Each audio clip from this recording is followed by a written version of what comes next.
بسم اللہ الرحمن الرحیم۔ ایک حدیث شرح کے ساتھ۔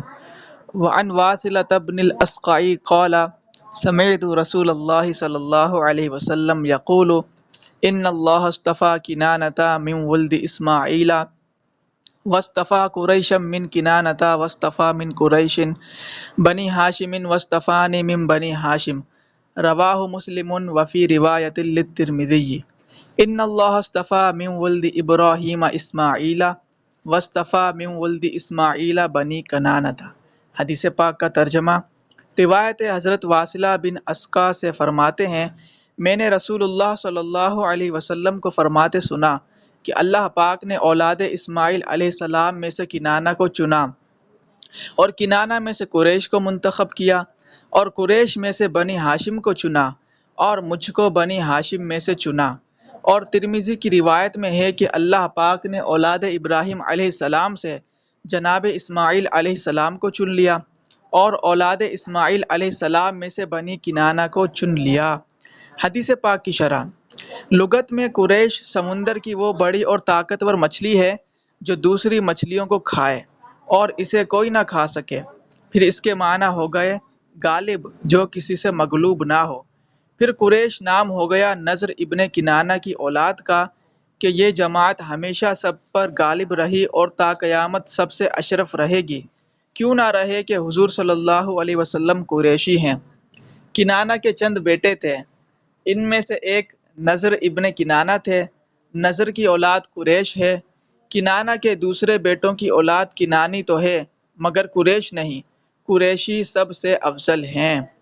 حضور صلی اللہ علیہ وسلم کا نسب شریف یہ ہے: محمد الرسول اللہ صلی اللہ علیہ وسلم ابن عبداللہ ابن عبد المطلب ابن ہاشم ابن عبد مناف ابن قصا ابن کلاب ابن مرہ ابن کعب ابن لیوا ابن غالب ابن فہر ابن مالک ابن نضر ابن کنانہ ابن خزیمہ ابن مدرکہ ابن یاس ابن نضر ابن نزار ابن معد ابن عدنان۔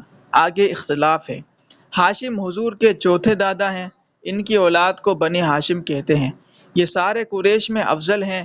بنی ہاشم ہی میں وہ آفتاب نبوت ماہتاب رسالت صلی اللہ علیہ وسلم چمکے۔ خیال رہے کہ حضرت اسحاق بن ابراہیم کی نسل شریف میں ہزاروں نبی ہوئے، اولاد اسماعیل میں کوئی نبی نہیں ہوا بجز ہمارے حضور کے، کیونکہ جس آسمان پر سورج ہے اس میں کوئی اور تارہ نہیں۔ اسی طرح عرب میں حضرت اسماعیل سے لے کر حضور انور تک کوئی نبی تشریف نہیں لائے۔ حضرت اسحاق علیہ السلام ہزاروں نبیوں کے والد ہیں، مگر چونکہ حضرت اسماعیل علیہ السلام حضور انور کے والد ہیں اس لیے وہ اسحاق علیہ السلام سے بھی افضل ہیں۔ اور کیوں نہ ہو کہ انسانیت کو فخر ہوا تیری ذات سے، بے نور تھا خیرت کا ستارہ تیرے بغیر۔ فرق یہ ہوا کہ پچھلی روایت میں بنی کنانہ تھا اور یہاں صرف کنانہ ہے، بنی نہیں، مگر مطلب ایک ہی ہے۔ کنانہ ابن خزیمہ حضور انور کے 15ویں دادا ہیں، جن کی اولاد کو قریش کہا جاتا ہے۔ حضور کی ذات سے تمام باپ یا دادوں کے نام روشن ہو گئے۔ ہم کو تو اپنے تیسرے دادا کا نام نہیں معلوم، مگر حضور کے داداؤں کا نام دنیا میں مشہور ہے۔ آج کوئی نہیں بتا سکتا کہ شاہ جہان یا اکبر بادشاہوں کی ماں یا دائی کا نام کیا تھا، وہ کیسی تھی۔ حضور کی دائی حلیمہ سعدیہ، والدہ آمنہ رضی اللہ عنہا کی شان کے قصیدے دنیا میں پڑھے جا رہے ہیں۔ حضور انور نے وہ جگہ جس میں مشرکین کی قبریں اور گھورا تھا مسجد نبوی بنا دی، تو آج تک وہاں لاکھوں سجدے ہو رہے ہیں۔ اگر وہ کریم ہمارے گندے دلوں پر نظر فرما دیں تو یہ دل عرش معلی بن جائے۔